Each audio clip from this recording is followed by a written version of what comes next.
وعباد الرحمن الذين يمشون على الأرض هونا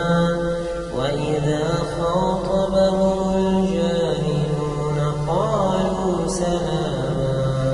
والذين يبيتون لربهم سجدا وقياما والذين يقولون ربنا اصرف عنا عذاب جهنم إن عذابها كان غراما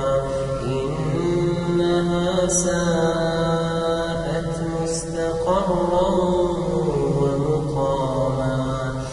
والذين إذا أنفقوا لم يسرفوا ولم يقتروا وكان بين ذلك قواما والذين لا يدعون مع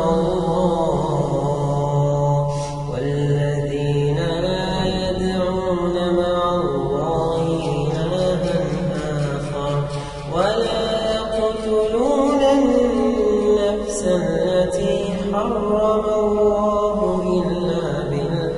آخر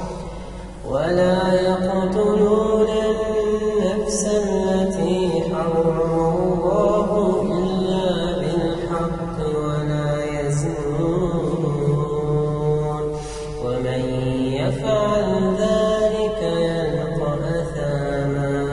يضاعف له العذاب يوم القيامة ويخلد فيه مهانا